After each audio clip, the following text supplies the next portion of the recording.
भगवान ज्ञान गुण सागर जय कपि सति लोक उजागर जय। दुश्मन रहे मरकट, निकुंभ है मेरा नाम।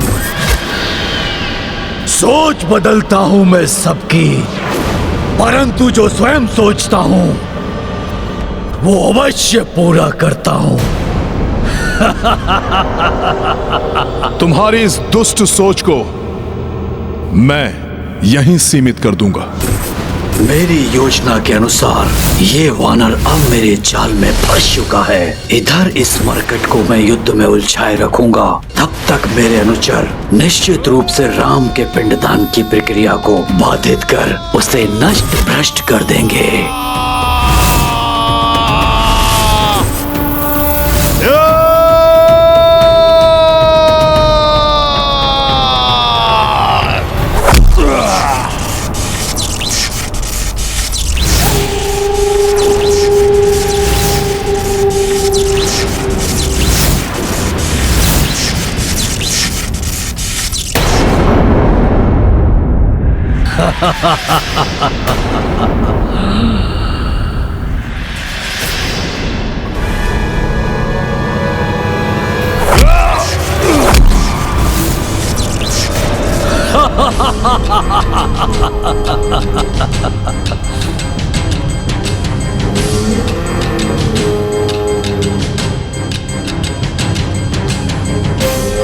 तुम अपने कुत्सित उद्देश्य में कभी सफल नहीं होगे राक्षस।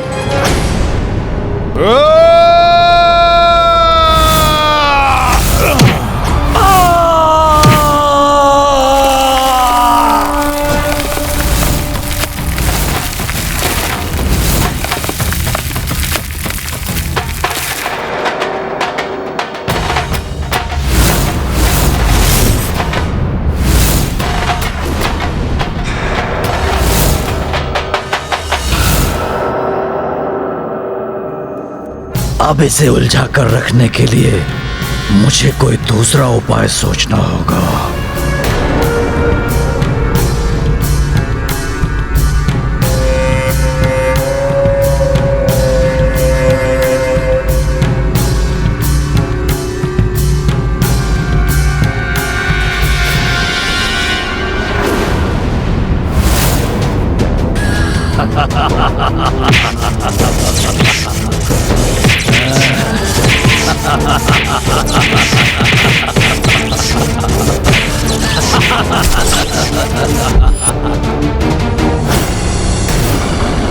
कितने भी वार करो, कुछ नहीं कर पाओगे तुम।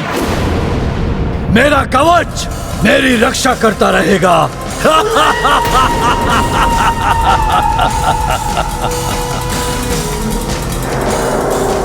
जो कवच तुम्हारे पास ही नहीं रहेगा वो तुम्हारी रक्षा कैसे करेगा दुष्ट असुर।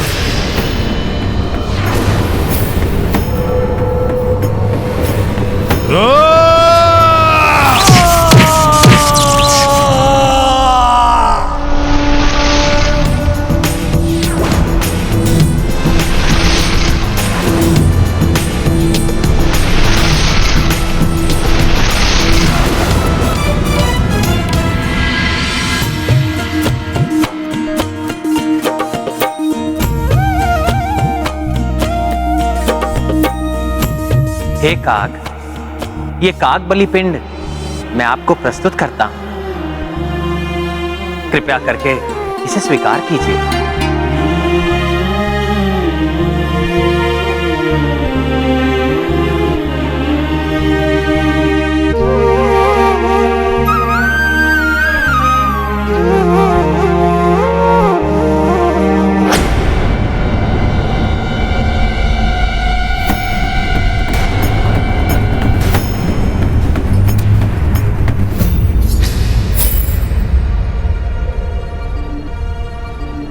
कागबली से मलिनता का निवारण होता है और पितरों की मुक्ति का मार्ग प्रशस्त होता है। कागबली यदि अस्वीकार हो जाए तो पिंडदान अपूर्ण रह जाता है। इसलिए कागबली के अस्वीकार करने से क्रिया पूर्ण नहीं होती। हमारे पास समय भी शेष नहीं है। यदि आज ये कार्य समय रहते पूर्ण न हुआ तो पिंडदान के लिए हमें 1 वर्ष की प्रतीक्षा करनी होगी।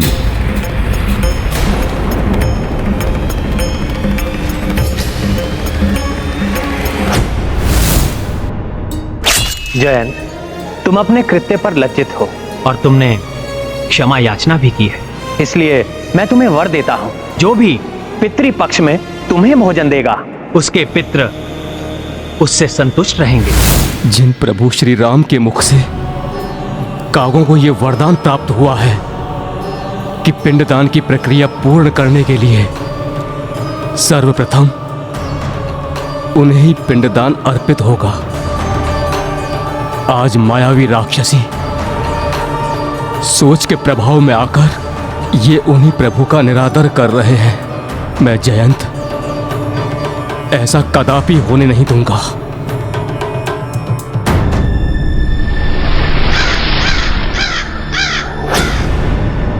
तुमने धर्म को अत्यंत ही दुर्बल समझ लिया है असुर।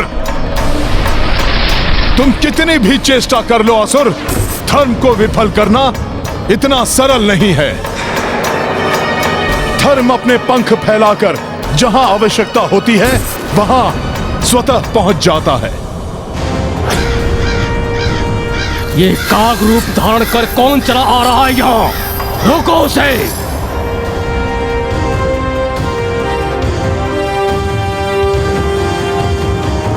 ये काग बलि पिंड स्वीकार क्यों नहीं कर रहे हैं? किसकी प्रतीक्षा कर रहे हैं? ये कुछ तो है जो उचित नहीं है।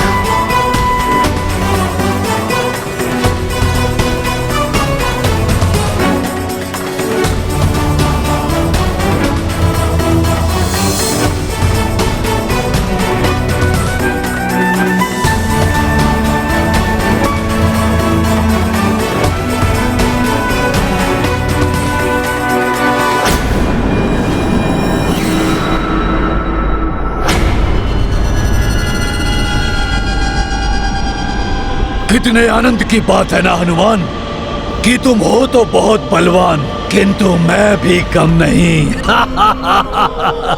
परंतु अब अधिक समय तक तुम सुरक्षित नहीं रहोगे असुर।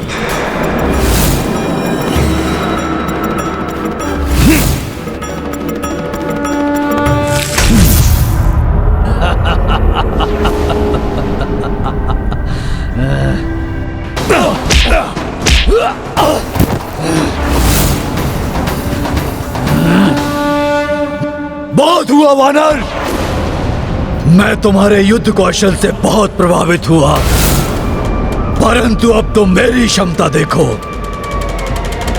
या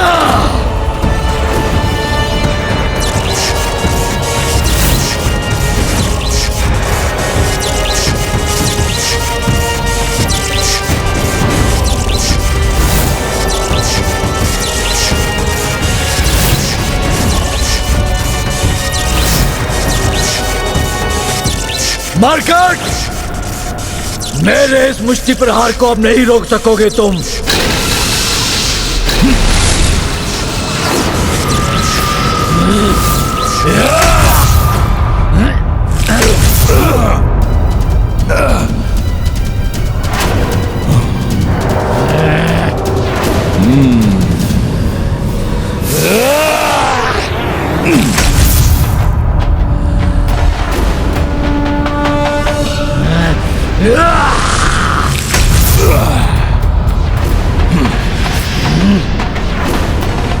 कुछ भी हो जाए, मैं इसे यहां से सुरक्षित नहीं जाने दे सकता।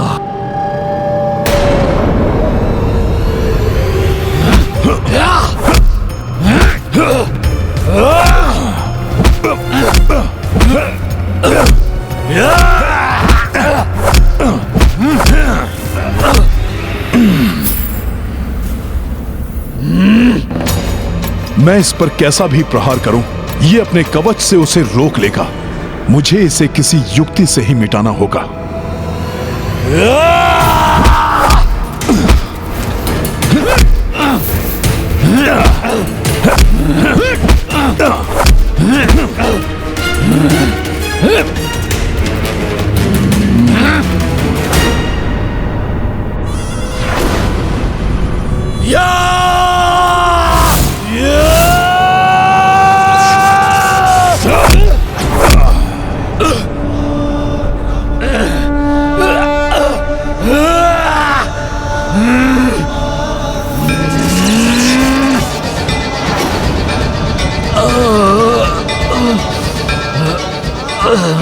क्या हुआ असुर?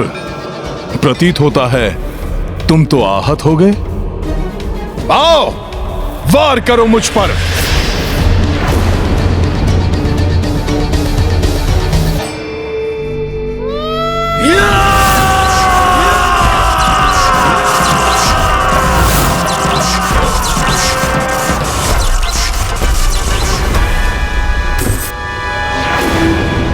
मरकट, मैं तुम्हें ऐसा आघात दूंगा जो तुम सोच भी नहीं सकते।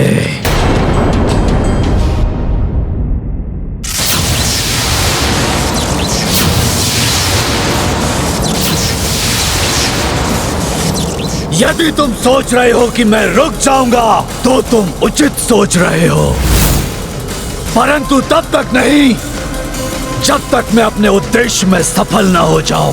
तब तो तुम कभी नहीं थम सकोगे, क्योंकि तुम्हारा उद्देश्य कभी सफल नहीं होगा। स्वामी और अन्य सभी को लौटने में इतना विलंब क्यों हो रहा है? हे पितृ पितामह, हे पूर्वजों, हमें आशीष दीजिए कि हमारा पिंडदान सफलतापूर्वक पूर्ण हो जाए।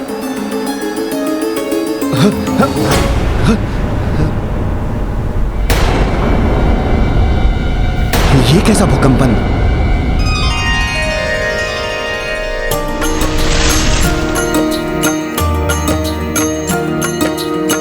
फल्गु घाट पे बैठी सीता, पितृ पितामह करत स्मृता। पिंडदान सफलता लाई, वैदेही विनती पहुंचाई।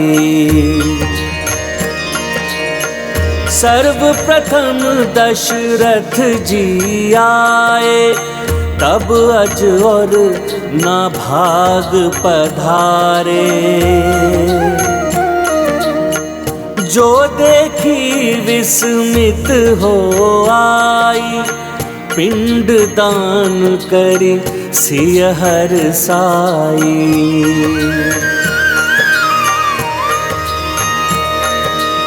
प्रतीत होता है हमारे पूर्वजों ने हमारी पूजा और पिंडदान को स्वीकार कर लिया है, इसलिए स्वामी के लौटने से पूर्व ही विष्णुपाद पूजा की तैयारी कर लेनी चाहिए।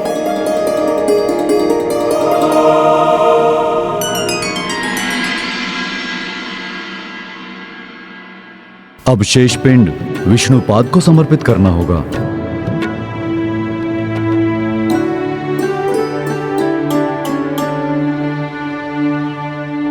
विष्णुपाद पूजा पूर्ण हुए बिना पिंडदान संपन्न नहीं होगा। उसमें व्यवधान डालकर हम अपना कार्य पूर्ण कर लेंगे।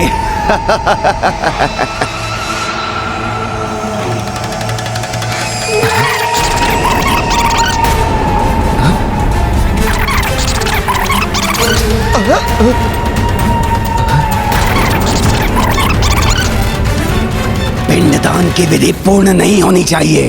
बार बार दान प्राप्त होगा तुम्हें। पिंडदान की विधि अपूर्ण रह गई तो बार बार भोजन प्राप्त होगा आपको गौ माता।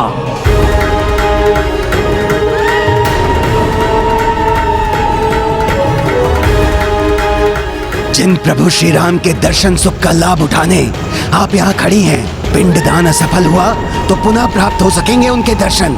तब मन भरकर उनके दर्शन कर सकेंगी आप। मेरी चतुराई से तुम अनभिज्ञ हो मरकट। वो भारी पड़ेगी तुम पर।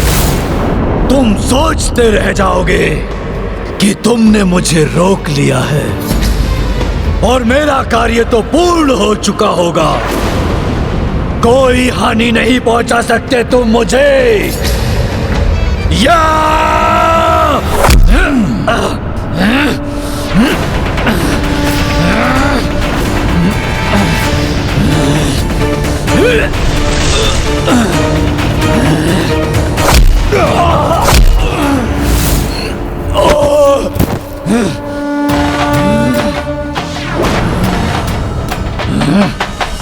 क्या अर्थ है तुम्हारा?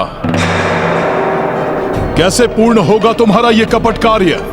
बताओ मुझे दुष्ट, कौन हो तुम और तुमने प्रभु की पूजा रोकने के लिए क्या प्रपंच रचा है?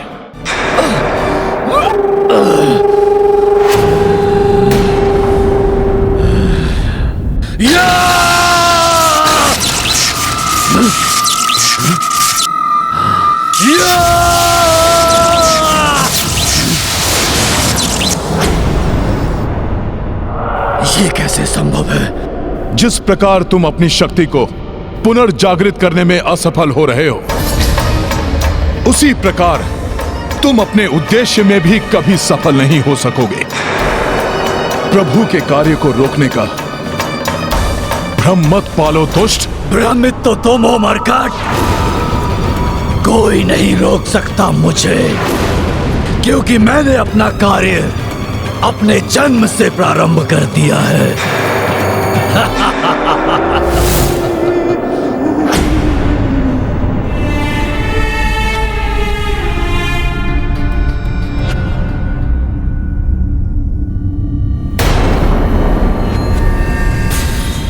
कैसा अनर्थ है ये? यहां से पिंड कहां गए?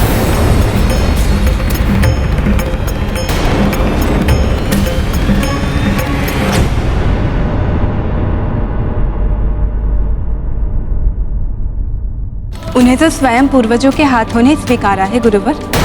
पूर्वजों के हाथों ने? जब आप सभी को लौटने में विलंब हुआ तो मैंने पूर्वजों से प्रार्थना की। तभी पृथ्वी से पूर्वजों के एक एक कर हाथ उत्पन्न हुए और उन्होंने अपना अपना पिंड ले लिया। अर्थात हमारे पूर्वज हमारी पूजा से इतने प्रसन्न हुए कि उन्होंने स्वयं आकर अपना पिंड स्वीकार कर लिया। दुष्ट असुर, क्या किया है तुमने? बताओ मुझे। मेरे होते हुए तुम अपने उद्देश्य में कभी सफल नहीं हो सकते। तुम ठीक कहते हो हनुमान। तुम्हारी शक्ति अतुलनीय है। तुम्हारा शरीर और साहस दोनों वज्र के समान है। मैं तुम्हारी वीरता और शक्ति का प्रशंसक पूर्व में भी था और अब भी हूं। मेरी प्रशंसा कर मुझे भटकाने का प्रयास मत करो। कहो, क्या है तुम्हारा उद्देश्य? बोले मत बनो हनुमान। एक असुर का उद्देश्य क्या होता है इतना भी नहीं जानते। तो सुनो, पाप और अधर्म का विस्तार करना चाहता हूं मैं। परंतु उस उद्देश्य में तो असुर कभी सफल नहीं होते और तुम भी नहीं होगे। हाँ, पूर्व काल में ऐसा ही होता आया है हनुमान, परंतु अब नहीं होगा, क्योंकि इस बार हम राक्षसों ने सभी की सोच पर आक्रमण किया है, क्योंकि वो पुण्य को पाप और पाप को पुण्य समझने लगे हैं। क्योंकि शीघ्र ही अधर्म की सोच की ये दीमक धर्म की सोच को चाटकर मिटा देगी। कदापि नहीं। प्रभु श्री राम का धर्मराज ही इस संसार में स्थापित होगा। भ्रम में डूबे हो तुम हनुमान। कुछ ज्ञात नहीं है तुम्हें। समस्त संसार में असुर राज का विस्तार हो चुका है, जो शीघ्र ही अधर्म बन अयोध्या में विस्तृत होगा और उसका प्रारंभ गया से होगा।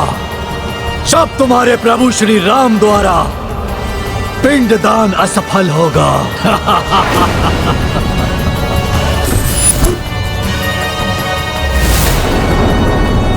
किंतु मैंने तो ऐसा कुछ नहीं देखा। पता नहीं माता क्या कह रही हैं।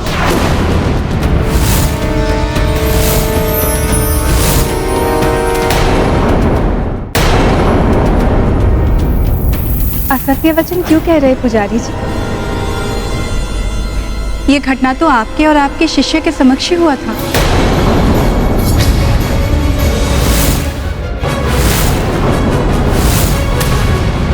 आप ही नहीं, गौ माता भी उपस्थित थी।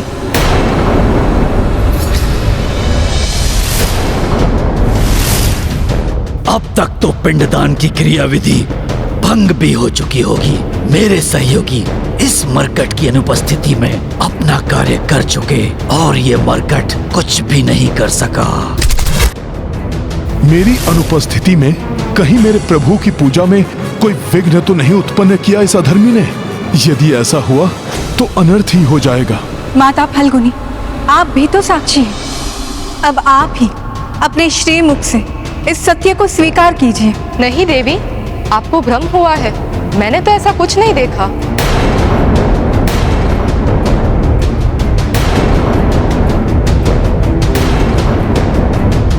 क्या हुआ है आप सभी को? आप सब इस सत्य को स्वीकार क्यों नहीं कर रहे?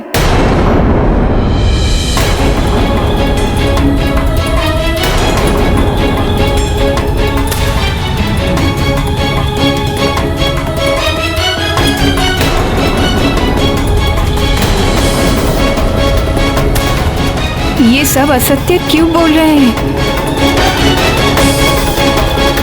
समस्त संसार में असुर राज का विस्तार हो चुका है, जो शीघ्र ही अधर्म बन अयोध्या में विस्तृत होगा और उसका प्रारंभ गया से होगा।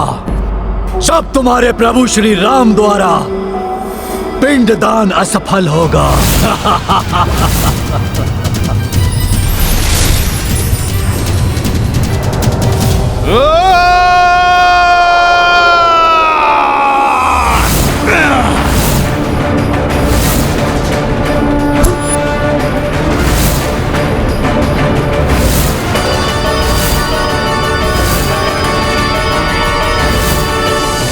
रावण वध के साथ जिस अधर्म का नाश प्रभु श्री राम ने किया है, वो पुनः जागृत नहीं हो सकता।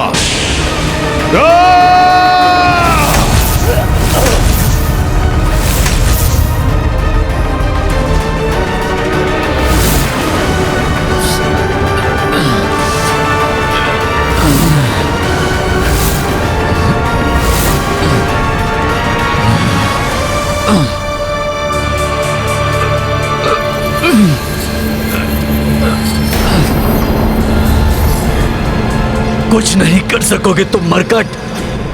तुम दोनों ने शक्ति से, छल से दशानन रावण का तो वध कर दिया, किंतु मुझे नहीं मिटा सकोगे, क्योंकि मैं तब तक जीवित रहूंगा जब तक लोगों की सोच में महत्वाकांक्षा, काम, ईर्ष्या जीवित रहेंगे। मेरा कार्य यहां पूर्ण हो गया है।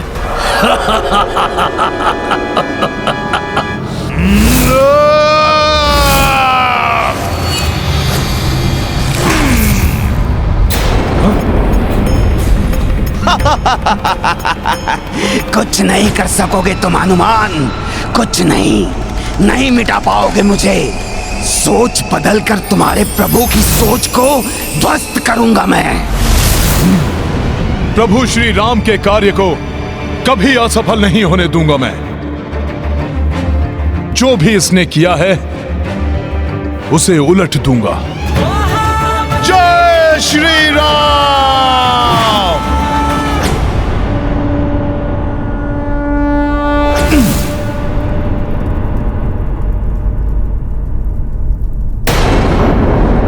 सब कुछ मेरे और इनके समक्ष हुआ है, फिर पुजारी जी, उनके शिष्य और स्वयं गौ माता इस सत्य को क्यों स्वीकार नहीं कर रहे हैं कि हमारे पूर्वजों ने स्वयं अपने हाथों से पिंडदान स्वीकार किया है? किंतु मैंने तो ऐसा कुछ नहीं देखा। पता नहीं माता क्या कह रही हैं। माता फल्गुनी, आप भी तो साक्षी हैं कि आप ही के समक्ष स्वयं पूर्वजों ने अपने हाथों से पिंड स्वीकार किए हैं। आपके ही पवित्र जल में वो मुझे दिखाई दिए थे। अब आप ही अपने श्री मुख से इस सत्य को स्वीकार कीजिए।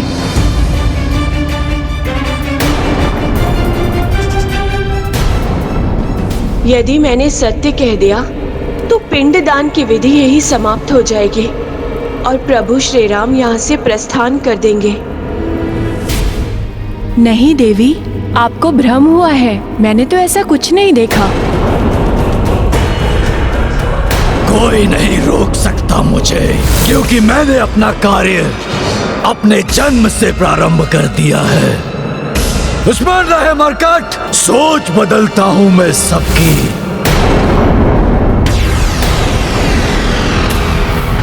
असत्य के आवरण से सत्य को ढकने का इन सभी का यह अशोभनीय प्रयास मेरे क्रोध को जागृत कर रहा है,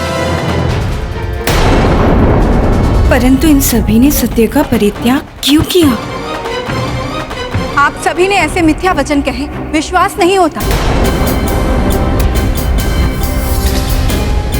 आपके सामान्य आचरण के विपरीत आपकी सोच में असत्य कहां से घुल गया? ऐसे पवित्र कार्य में असत्य बोलने के लिए आप सभी भीषण श्राप के पात्र हैं।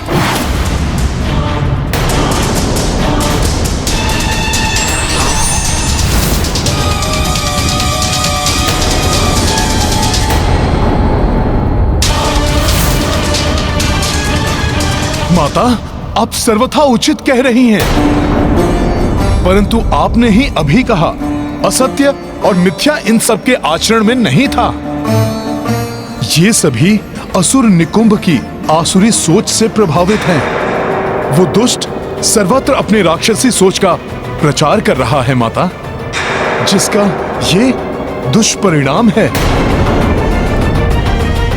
परंतु मैं चकित हूं कि संपूर्ण जगत का मार्गदर्शन करने वाले आज इतनी सरलता से अपने ही बताए मार्ग से कैसे भटक गए।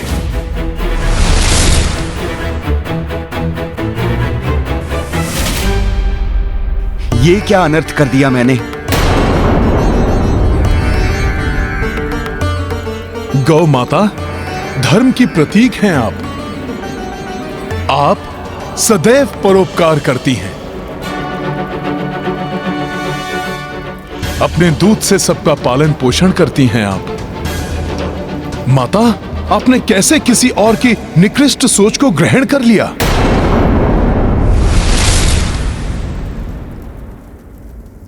कहते हैं सरिता तो दुर्गम पर्वतों को भी काटकर अपने जल को प्रवाहित कर सभी को शीतलता और जल रूपी जीवन आधार प्रदान करती है।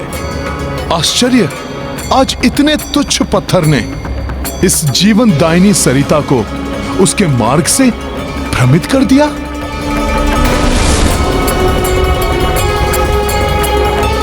माता, मन की तन की स्वच्छता की प्रतीक हैं आप। अपने प्रभाव से औरों के मन को पवित्र करती हैं। फिर आपने अपने हृदय में अशुद्धि को कैसे प्रवेश करने दिया?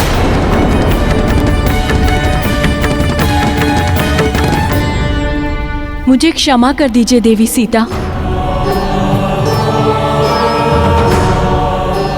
ज्ञात नहीं कैसे और किसके प्रभाव में आकर मेरी मति भ्रमित हो गई और मैंने असत्य वचन कहकर इतना बड़ा अपराध कर दिया। माता, माता, राक्षसी सोच से प्रभावित होकर हमसे बहुत बड़ी भूल हो गई, जिसके लिए मैं क्षमा योग्य नहीं हूं। मेरा आपसे निवेदन है, कृपया हमें कठोर से कठोर दंड दीजिए। आप सभी असत्य और अधर्म की काली सोच से प्रभावित होकर असत्य कहा, इसलिए मैं आप सबको श्राप देकर दंडित अवश्य करूंगी। परंतु हाँ, आपने अपनी भूल स्वीकार कर क्षमा याचना की, इसलिए मेरा श्राप अंततः आपके उद्धार का कारण बनेगा। गौ माता, भोजन के लोभ में असत्य का साथ देने के कारण मैं आपको श्राप देती हूँ कि आज से आपके मुख को अपवित्र माना जाएगा, परंतु अपने भूल को स्वीकार करने के फल स्वरूप आपके गोबर को शुद्ध माना जाएगा। जहाँ गोबर होगा वहाँ माता लक्ष्मी का वास होगा। कोई भी पूजा आपके दूध और गोबर के द्वारा शुद्धिकरण के बिना पूर्ण नहीं होगा।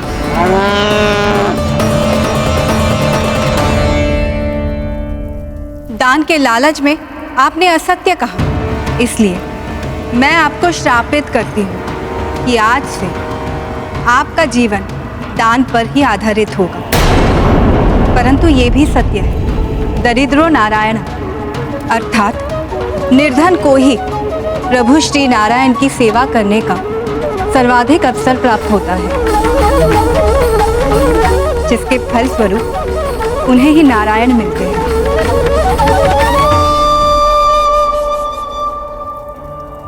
माता फल्गुनी, आपने जीवनदायिनी सरिता होने के बाद भी अशुद्धि के विकार को स्वीकार किया, इसलिए मैं आपको श्राप देती हूँ कि आज से आप धरती के ऊपर नहीं नीचे से प्रवाहित होंगी, जिससे कि धरती के ऊपर की बाहरी अशुद्धियों से सुरक्षित रहेंगी और सूखे के समय आपके जल प्रवाह क्षीण नहीं होगा।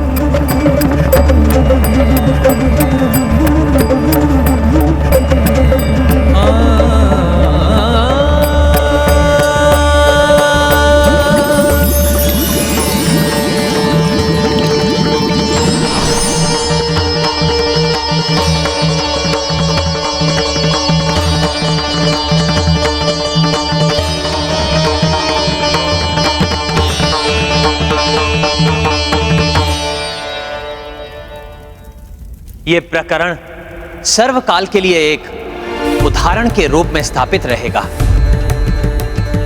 कि अपने मन को सदैव बाहरी दुष्ट प्रेरणाओं से सुरक्षित रखना अति आवश्यक है, अन्यथा भले से भले मनुष्य भी पथ भ्रष्ट हो सकते हैं। पुत्र राम, सूर्यास्त होने को है।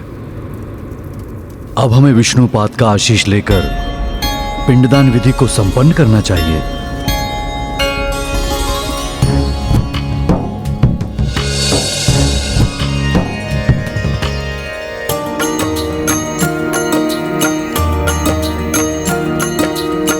श्री हरि चरण की पूजा लाए, राम सिया मंदिर मह आए। महिमामयी विष्णु पद चीन्हा, दर्शन अर्चन सबहु कीन्हा। राम सिया राम जय हनुमान, राम सिया राम जय हनुमान। ये गाथा महाबली हनुमत की, रुचिकर लीला राम भगत की। जय जय जय रघुनंदन राम, जय जय जय महाबली हनुमान।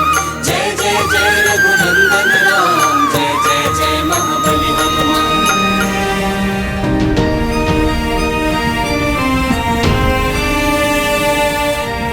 ओम नारायणाय विद्महे विष्णुदेवाय धीमहि तन्नो विष्णु प्रचोदयात्। ओम नारायणाय विद्महे विष्णुदेवाय धीमहि तन्नो विष्णु प्रचोदयात्। ओम नारायणाय विद्महे विष्णुदेवाय धीमहि तन्नो विष्णु प्रचोदयात्। ओम नारायणाय विद्महे विष्णुदेवाय धीमहि तन्नो विष्णु प्रचोदयात्। ओम नारायणाय विद्महे विष्णुदेवाय धीमहि तन्नो विष्णु प्रचोदयात्।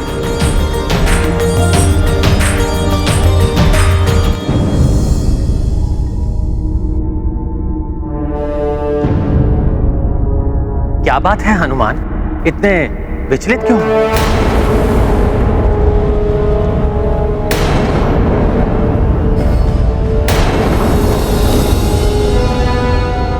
प्रभु, मेरा सामना करते समय असुर निकुंभ ने मुझे चेतावनी दी थी। वो लोभ, मोह, काम आदि से सभी की सोच दूषित कर सर्वत्र पाप का प्रचार करेगा। प्रभु,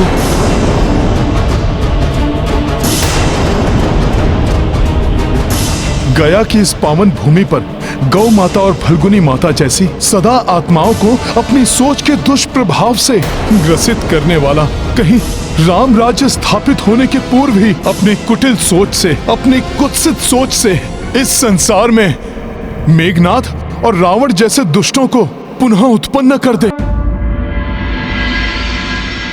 हे राजपुरुषों, मैं आपके इस भव्य स्वागत से कृतार्थ हुआ, परंतु मैं यहां किसी सेवा की अपेक्षा से नहीं आया।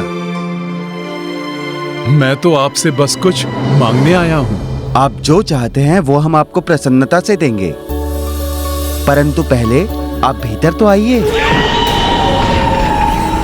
अरे अरे, रुकिए हनुमान, हम आपको ऐसे भीतर लेकर नहीं जा सकते।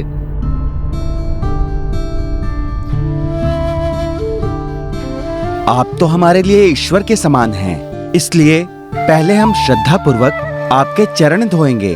आप लोग कृपया ऐसा ना करें। मैं तो मात्र एक साधारण वानर हूं। हे कपीश्वर, आपके चरणों में तो परम प्रताप है।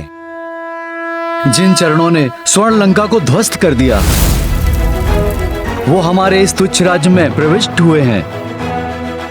विशालकाय पर्वत चकनाचूर हो गए आपके चरणों तले। हमारा तो अत्यंत साधारण सा राज्य है। तीनों लोग कांप उठते हैं आपके चरणों की आहट से।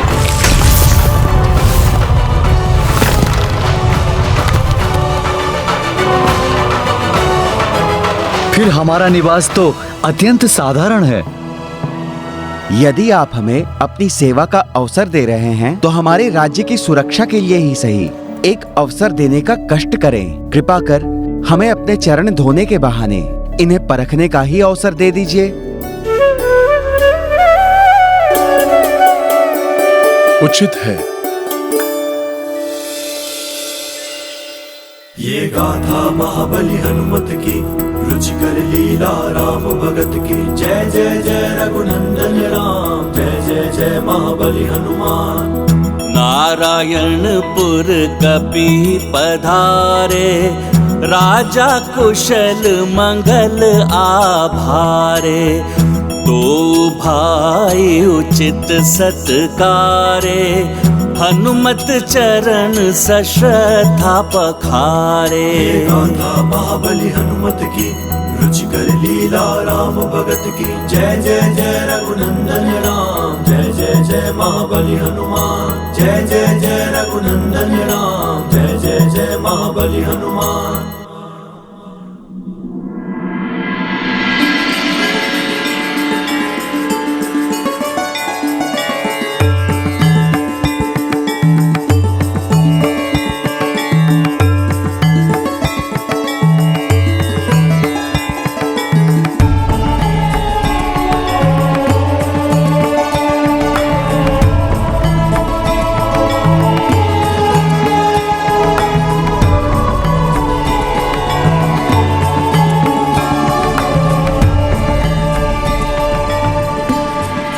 आप दोनों राजपुरुषों को शत शत धन्यवाद,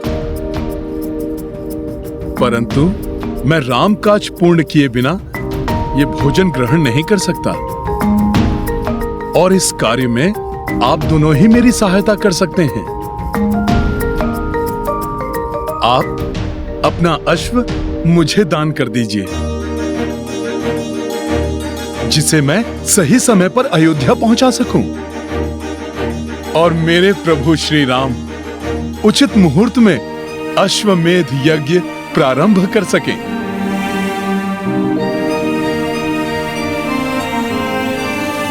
भैया कुशल, हमारा अश्व चुना गया है प्रभु श्री राम के अश्वमेध यज्ञ के लिए। अब इसके परिणाम स्वरूप हमारे नारायणपुर में सब कुशल मंगल ही होगा। हे राम भक्त, हम दोनों भ्राता अपने अश्व को देने के पूर्व एक बार उसे भोजन कराकर विदा करना चाहते हैं। यदि आप हमें इतना समय दें तो हम कृतार्थ रहेंगे।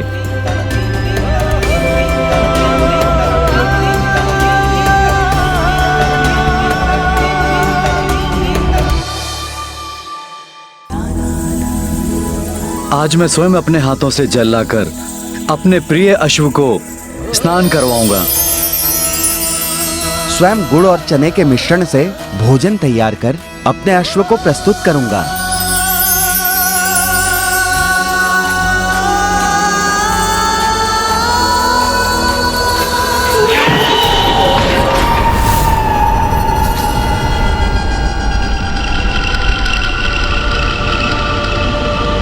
भ्राता, ये हम क्या कर रहे हैं?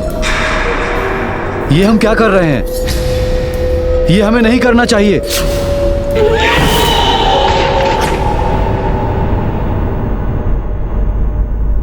क्या हुआ? कुशल और मंगल अभी तक क्यों नहीं आए? मुझे देर हो रही है। मुझे देखने जाना चाहिए, नहीं तो मैं सूर्योदय के पूर्व अश्व प्रभु श्री राम तक कैसे पहुंचा सकूंगा?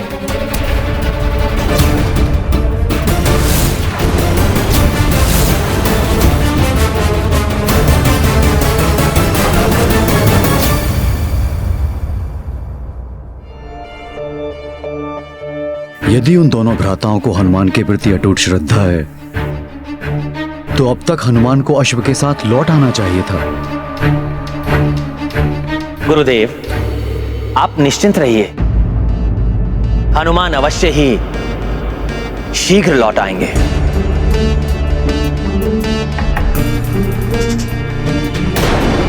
यदि हनुमान उन दोनों भाइयों से अश्व नहीं ला पाया, तो कई वर्षों तक यज्ञ का मुहूर्त नहीं होगा।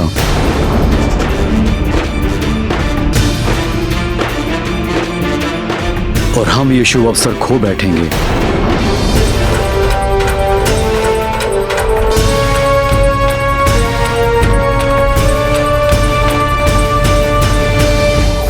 उस वानर को हम ये अश्व नहीं दे सकते। वो तो मुझे कोई बहरूपीय प्रतीत होता है। ये एक छलांग में समुद्र को लांघने वाले हनुमान नहीं हो सकते। हाँ, मुझे भी ऐसा ही प्रतीत होता है। हनुमान जी ने तो आवश्यकता पड़ने पर पर्वत उठा लिया था। यदि वो चाहते तो हमारे इस अश्व को बड़ी सरलता से यहाँ से उठा ले जा सकते थे। उन्हें हमसे मांगने की क्या आवश्यकता थी? शतानन की सेना को हनुमान जी ने तो पूंछ में लपेटकर उठा फेंका था। अगर वो चाहते तो इस अश्व को भी पूंछ में उठाकर ले जाते। हाँ, प्रभु श्री राम का नाम लेकर सभी का संकट हरने वाले हनुमान जी के लिए, राम कार्य के लिए इस अश्व को यहाँ से लेकर जाना कौन सी बड़ी बात है?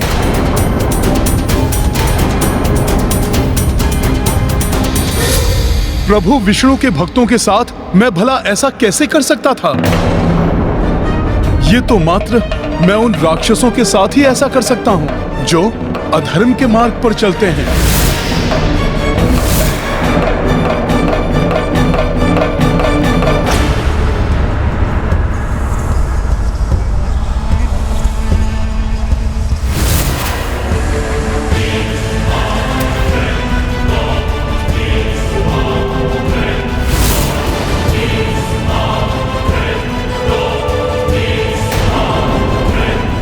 कौन हो तुम?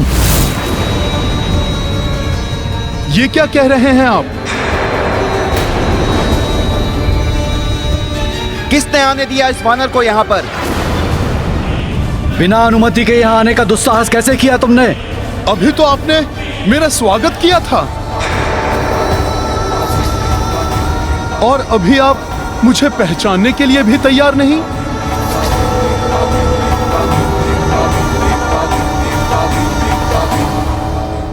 सैनिकों, पकड़ो इसे और बाहर निकालो इस बहरूपीय को।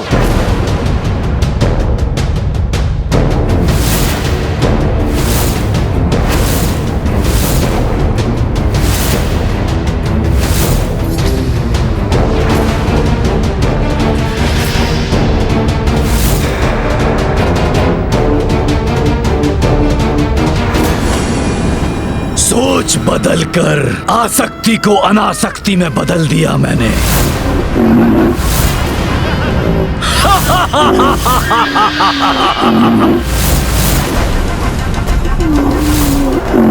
बहुत चतुर है ये वानर, बहुत चतुर। अभी भी अश्व को ले जाने में सफलता प्राप्त कर हमारी योजना को पूर्ण रूप से ध्वस्त कर सकता है। इसलिए प्रथम अवसर पाते ही उस अश्व के जीवन का अंत कर दो। ना रहेगा बांस और ना बजेगी बांसुरी। अकस्मात ही इनके विचार कैसे परिवर्तित हो गए? अवश्य ही ये निकुंभ ने किया है। महाराज कुशल, महाराज मंगल, ये आपको भी ज्ञात है कि मैं हनुमान ही हूँ। राक्षस निकुंभ के प्रभाव में आकर आप दोनों मुझ पर अविश्वास कर रहे हैं। बस बस, बंद करो अपनी ये मनगढ़ंत बातें। अब और हम नहीं आने वाले तुम्हारी इन बातों में। ये बातें मनगढ़ंत नहीं हैं। निकुंभ अपनी मायावी शक्ति से किसी के भी विचारों को प्रभावित कर सकता है। यही है उसकी नवीन रणनीति। उसी ने आप दोनों के मन में मेरे प्रति अविश्वास जागृत किया है। बस बस, मुझे तुम पर तनिक भी विश्वास नहीं है। दूर हो जाओ मेरी दृष्टि से। सैनिकों, बाहर निकाल दो इस वानर को। जो आ गया महाराज।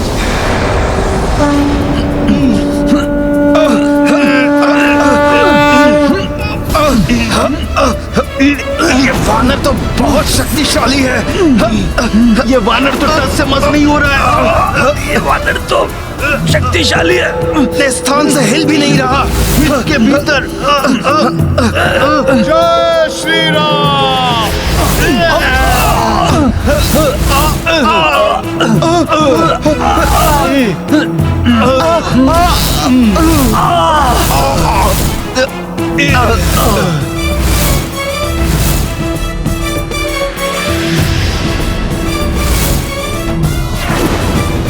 सैनिकों, इस वानर को उठा के फेंक दो बाहर।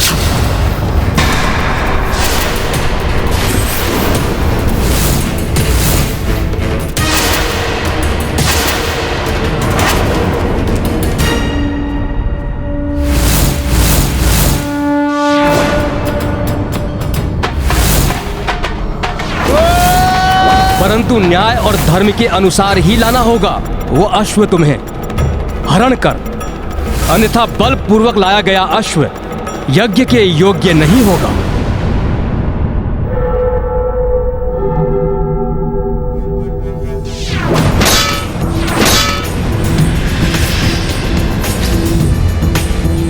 मेरा विश्वास कीजिए, मैं यहाँ युद्ध करने के लिए कदापि नहीं आया हूँ।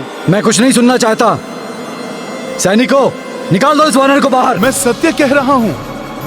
मैं प्रभु श्री राम का सेवक हनुमान ही हूँ। प्रभु के अश्वमेध यज्ञ के लिए आपका अश्व लेने आया हूँ। इसलिए मैं ना तो युद्ध के लिए अस्त्र उठाऊंगा और ना ही बल प्रयोग करूंगा।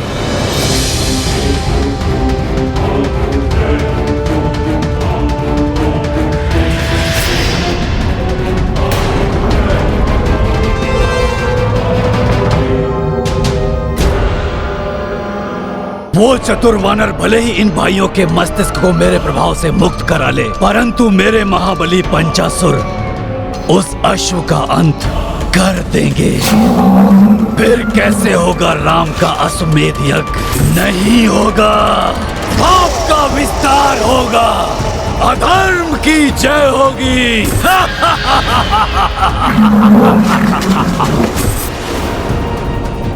बहुत सुंदर हो तुम अश्व, किंतु तुम्हारा अंत करना आवश्यक है।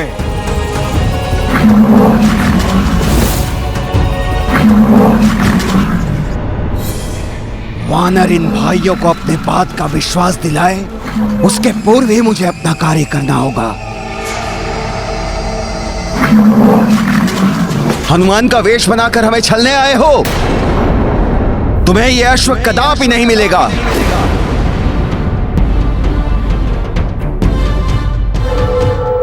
तुम्हें यहां से बाहर निकालने के लिए मुझे नारायणपुर की संपूर्ण सेना का बल प्रयोग भी करना पड़े तो भी करूंगा। सैनिकों,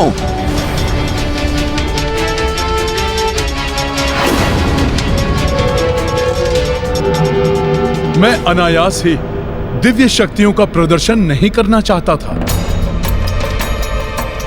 किंतु प्रभु का कार्य पूर्ण करने के लिए आपको विश्वास दिलाना आवश्यक है कि मैं ही हनुमान हूँ।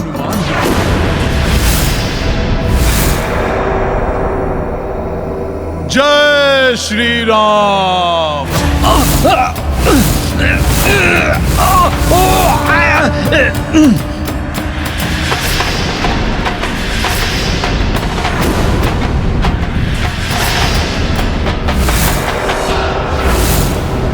ये वानर हमें माया से भयभीत करना चाहता है। सैनिकों, आक्रमण करो इस वानर पर। मैं आपको भयभीत नहीं कर रहा हूँ। मैं तो आपको विश्वास दिलाने के लिए ऐसा कर रहा हूँ कि मैं वही हनुमान हूँ जो अपना आकार बढ़ाकर संजीवनी के लिए पर्वत उठाकर लाया था।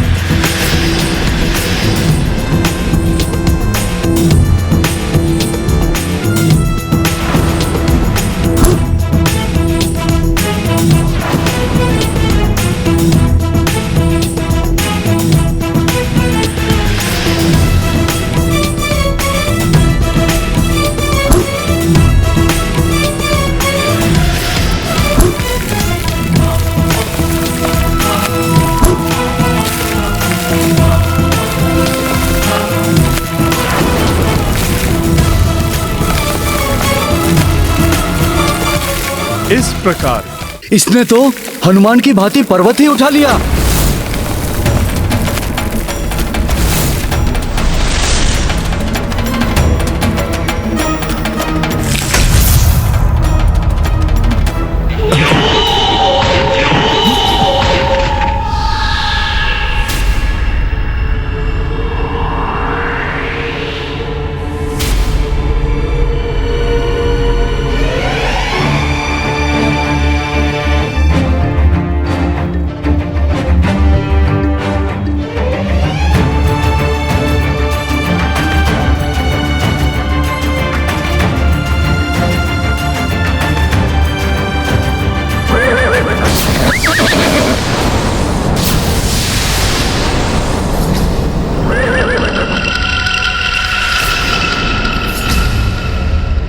अश्व की ध्वनि इतनी तीव्रता से क्यों हिनहिना रही है ये?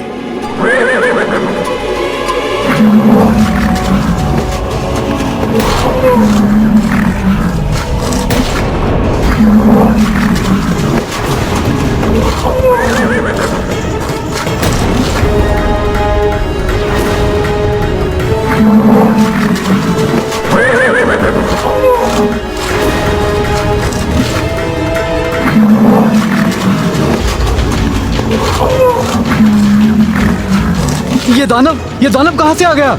ये तो हमारे अश्व का अंत कर डालेगा।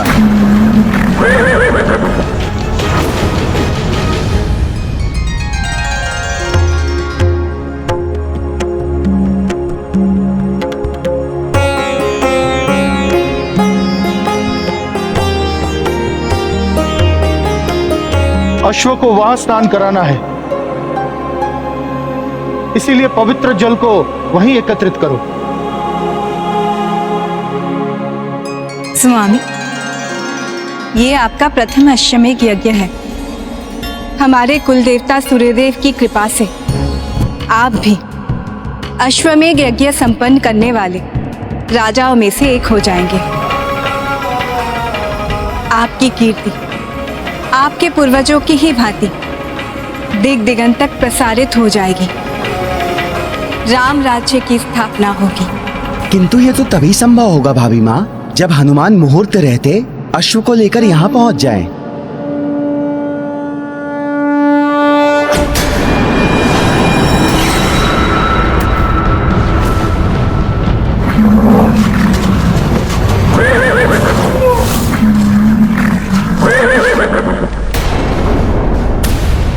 अच्छा, तो और भी दानव हैं यहाँ।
अश्व को रक्षित कर यहां से ले जाने के लिए तुम सबका संहार करेगा हनुमान।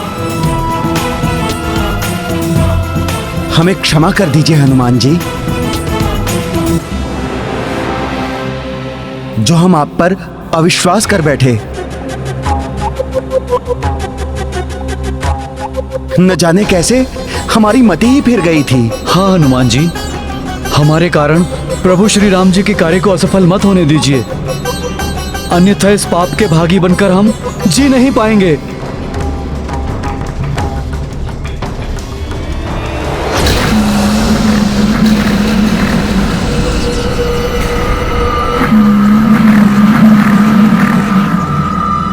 सूर्योदय होने को है, मुहूर्त के लिए अधिक समय शेष नहीं है। अब मुझे शीघ्र ही इन असुरों को समाप्त करके अश्व को समय रहते अयोध्या पहुंचाना होगा।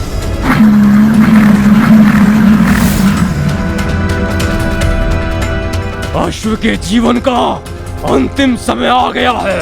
एक साथ इन सभी असुरों को समाप्त करना होगा, अन्यथा विलंब हो जाएगा। जय श्री राम।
दुष्ट असुर, अश्व की नहीं, अब तुम्हारी जीवन लीला समाप्त होगी।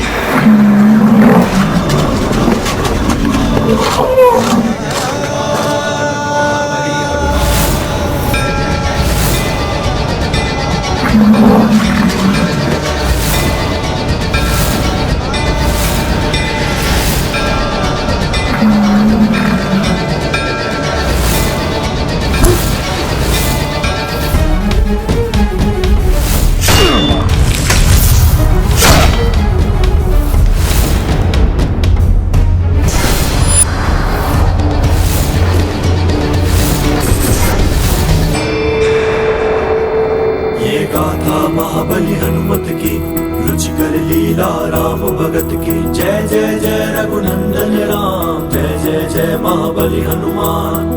पंच रूप पवन सुत धारे, पांचहु दानव क्षण में संहारे। जब सहाय बलि हनुमाना, राम काज में को व्यवधाना। ये गाथा महाबली हनुमत की, रुचिकर लीला राम भगत की। जय जय जय रघुनंदन राम, जय जय जय महाबली हनुमान। जय जय जय रघुनंदन राम, जय जय जय महाबली हनुमान।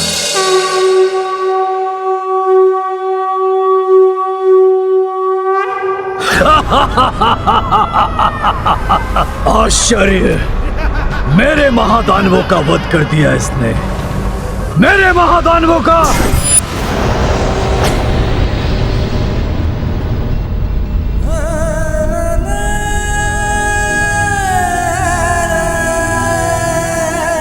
प्रभु श्री राम के अनन्य भक्त हनुमान, हमसे बड़ी भूल हुई है, हमें क्षमा कर दीजिए।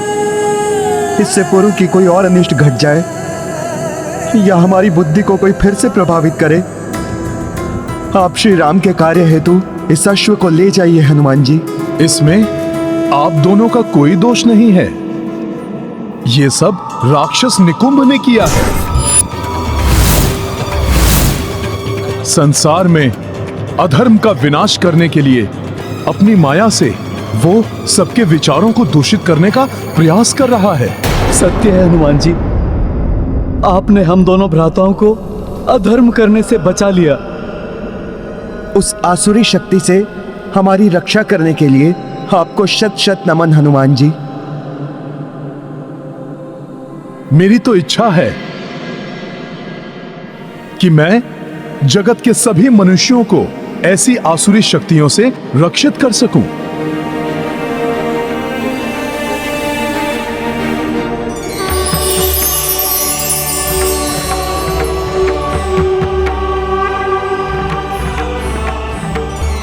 प्रणाम ब्रह्मदेव। हनुमान, तुम तो सदैव से ही सबके संकट मोचन रहे हो, तुम्हारी इच्छा अवश्य पूर्ण होगी। मैं सृष्टिकर्ता ब्रह्मा ये विधान करता हूं कि अब से जिस भी घर एवं नगर के द्वार पर श्री राम का नाम लिखा होगा एवं तुम्हारे पंचमुखी रूप की प्रतिमा होगी, वहां कोई भी बुरी शक्ति या राक्षसी सोच प्रवेश नहीं कर पाएगी और तुम्हारी पंचमुखी प्रतिमा घर की 5 दिशाओं से रक्षा भी करेगी। जय श्री राम। ये गाथा महाबली हनुमत की, रुचिकर लीला राम भगत की। जय जय जय रघुनंदन राम, जय जय जय महाबली हनुमान। ब्रह्मा दिए हनुमत आसीसा, पंचमुखी महिमा हो विशेषा। नारायणपुर घर घर उभरा, पंचमुखी हनुमान का चित्रा। तत्पश्चात कपि सुनो भाई, अश्व हथेली लिए चढ़ाई। जन जन अरु राजा परनामा, उड़ चले अवध दिशा हनुमाना। ये गाथा महाबली हनुमत की, रुचिकर लीला राम भगत की। जय जय जय रघुनंदन राम, जय जय जय महाबली हनुमान।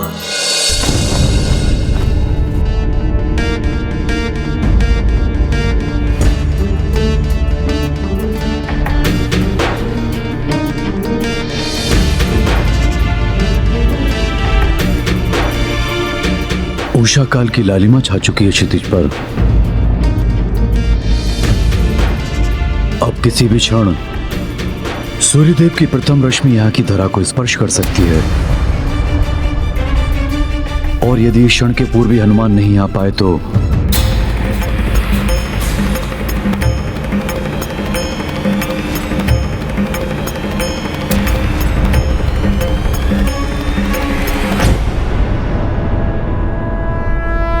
हनुमान आ गए।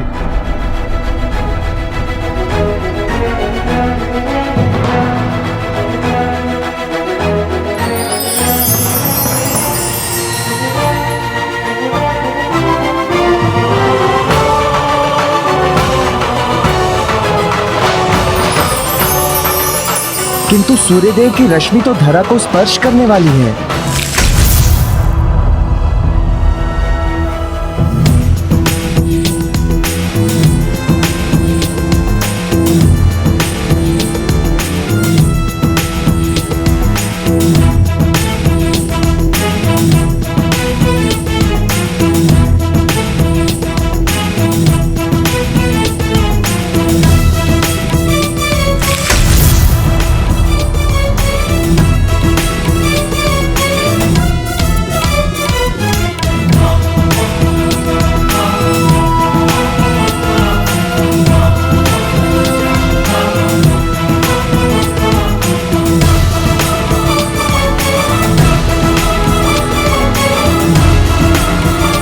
प्रणाम गुरुदेव वशिष्ठ। प्रणाम ऋषि श्रेष्ठ अगस्त्य। कल्याण हो। प्रणाम प्रभु। प्रणाम माता। माता, कहीं मुझे आने में विलंब तो नहीं हुआ ना? पुत्र हनुमान, तुम्हारे होते हुए प्रभु के कार्य में विलंब कैसे हो सकता है? माता, ये कार्य भी मैं प्रभु के प्रताप से ही पूर्ण कर पाया। अब प्रभु के अश्वमेध यज्ञ के संपन्न होते ही चहुं ओर धर्ममय, सुखमय राम राज्य की स्थापना हो जाएगी। माता, और तब राक्षसी सोच को विस्तारित होने का अवसर ही नहीं मिलेगा। हनुमान, यदि तुम चाहते हो कि सुख में राम राज्य स्थापित हो जाए, तो जब तक अश्व पूजा होती है तब तक तुम्हें जाकर एक और महत्वपूर्ण कार्य करना होगा। ऋषि श्रेष्ठ, आप आदेश दीजिए। तो सर्वप्रथम तुम ये बताओ कि अश्वमेध यज्ञ के विषय में तुम्हें कितना ज्ञान है एवं यज्ञ के अश्व का क्या महत्व है?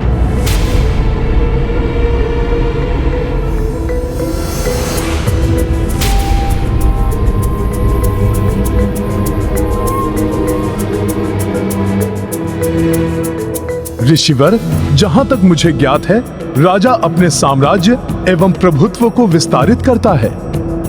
अश्व जिस राज्य से होकर निकलता है, उस राज्य के राजा को यज्ञ करने वाले राजा की अधीनता स्वीकार करनी होती है।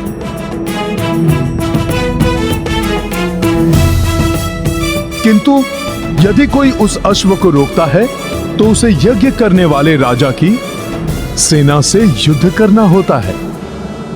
हाँ हनुमान, अंततः इस यज्ञ का लक्ष्य यह है कि समस्त राजा श्री राम की अधीनता बिना युद्ध के ही स्वीकार कर लें एवं राम राज्य में सम्मिलित हो जाएं।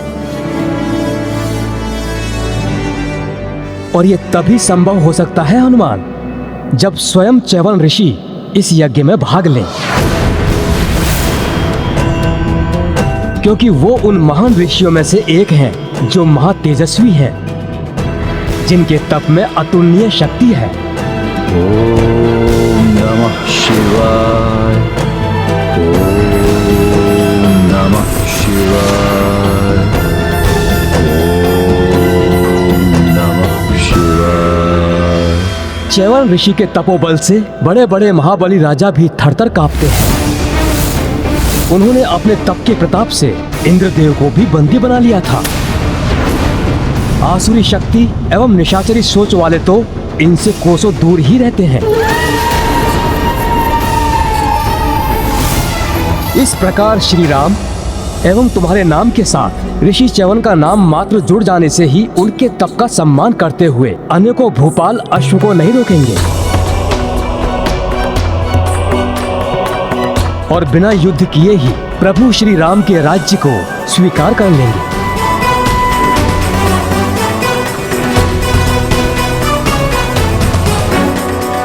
परंतु ऋषि च्यवन सरयू किनारे तप कर रहे हैं। शीघ्र कुपित हो जाते हैं वो।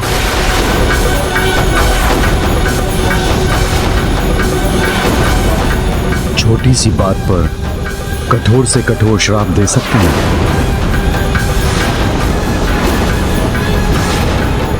उन्हें यज्ञ के लिए यहां ला पाना लगभग असंभव ही है हनुमान।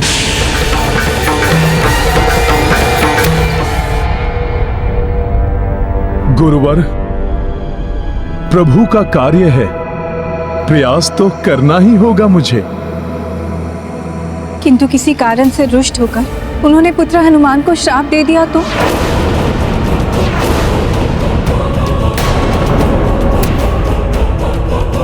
माता, आप चिंता मत कीजिए, मैं ऐसा नहीं होने दूंगा।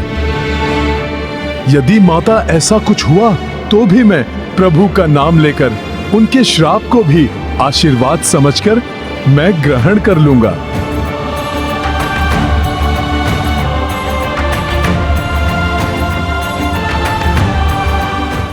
माता, किंतु मैं ऋषि च्यवन को लेकर अवश्य आऊंगा। कार्य कितना भी जटिल हो, किंतु बिना किसी संकट के समय रहते यदि वो कार्य कोई कर सकता है तो वो मात्र हनुमान ही है।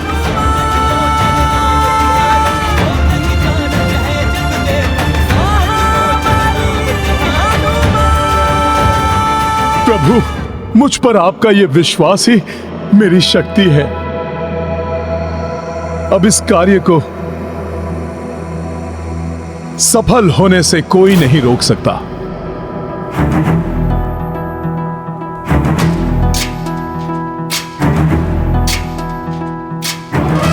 प्रभु, आप बस मुझे आज्ञा दीजिए। सफल मनोरथ बाबा। हनुमान ज्ञान गुण सागर जय कपीस दिवलोक उजागर जय हनुमान ज्ञान गुण सागर जय कपीस। प्रणाम गुरुदेव। आयुष्मान भव। कल्याण हो। महावीर विक्रम बजरंगी कुमति निवार सुमति के संगी जय हनुमान ज्ञान गुण सागर जय कपीस दिवलोक उजागर जय हनुमान। जय श्री राम। उजागर विराज सुबेसा कानन कुंडल कुंचित केसा हाथ वज्र और ध्वजा विराजे कांधे मूंज जनेऊ साजे जय हनुमान ज्ञान गुण सागर जय कपीस दिवलोक उजागर। वानर वानर वानर या!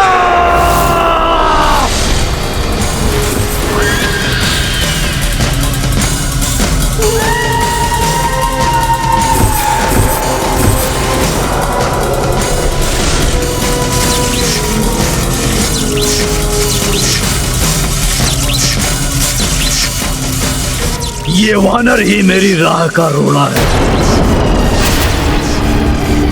अश्व को अयोध्या पहुंचाया और अब च्यवन ऋषि को लाने चल दिया। नहीं, च्यवन ऋषि के आने का अर्थ है राम राज्य की शीघ्र स्थापना।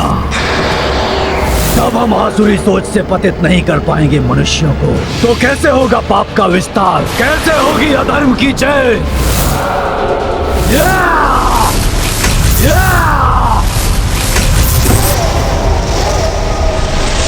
यज्ञ को किसी भी मूल्य पर सफल नहीं होने दूंगा मैं। विघ्न डालना होगा, विघ्न।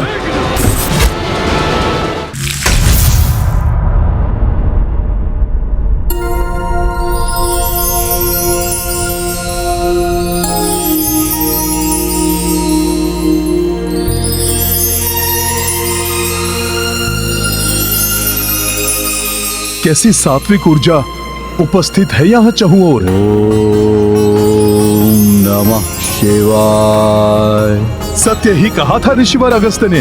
तप के तेज से यहाँ का संपूर्ण वातावरण शुद्ध, पवित्र एवं दिव्य बना हुआ है। ओम नमः शिवाय। च्यवन ऋषि भी आसपास ही कहीं होंगे।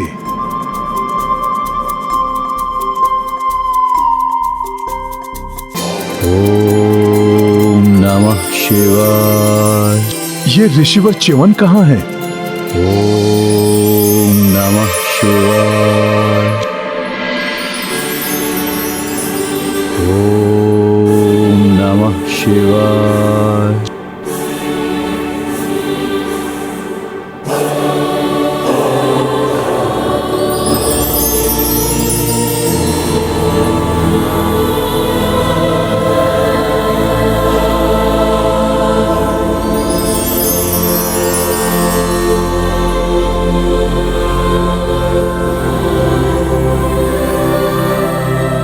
तप का ऐसा अद्भुत एवं विचित्र तेज, ऋषिवर च्यवन भी इतने युवा, आश्चर्य है।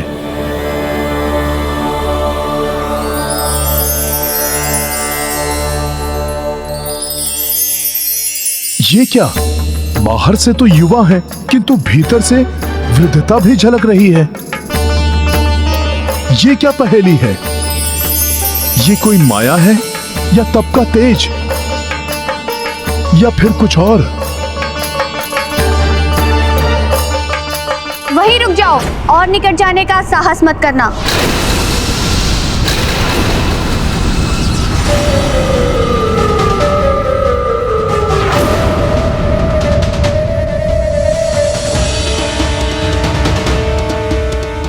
सेकंड भर भी आगे बढ़े तो तुम्हें ऋषिवर के प्रलयकारी कोप का भागी बनना पड़ेगा। कौन हो तुम? प्रणाम माता। मैं प्रभु श्री राम का सेवक हनुमान हूं। मैं ऋषिवर के तप में विघ्न नहीं डालूंगा, किंतु प्रभु श्री राम के अश्वमेध यज्ञ के लिए मुझे शीघ्र ही ऋषिवर को अयोध्या लेकर जाना है। उसके लिए तो तुम्हें ऋषिवर के मंत्र जाप के संपन्न होने तक प्रतीक्षा करनी होगी।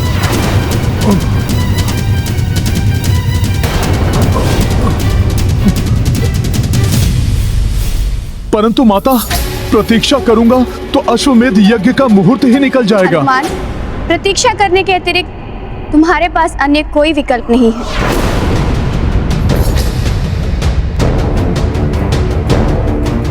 ओम नमः शिवाय। माता, कोई तो विकल्प होगा जिससे ऋषिवर कुपित भी ना हो और ध्यान से जागृत भी हो जाएं।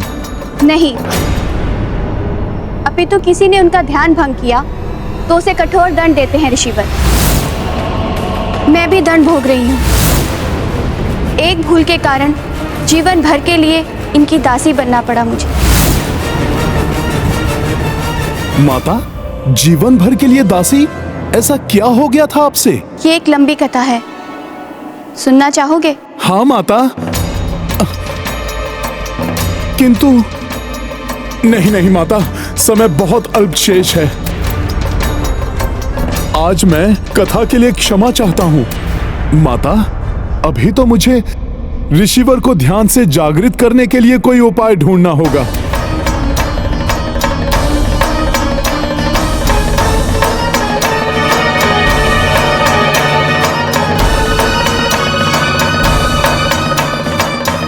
क्या हुआ हनुमान?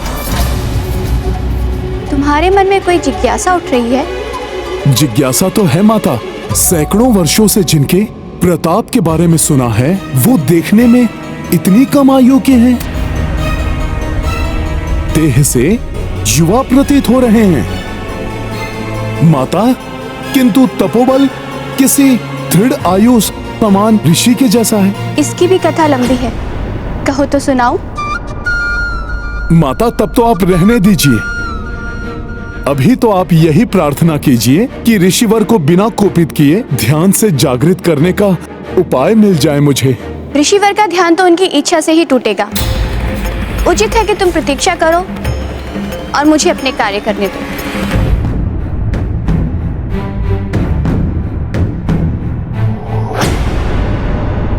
ये तो बड़ी ही दुविधा उत्पन्न हो गई। प्रतीक्षा करूंगा तो मुहूर्त निकल जाएगा, और यदि ऋषिवर का तप भंग हुआ तो अनिष्ट हो जाएगा। क्या करूं मैं? कार्य के मध्य किसी भी व्यक्ति को दुविधा हो सकती है, किंतु ऐसे समय में व्यक्ति को संयम और धैर्य से काम लेना चाहिए।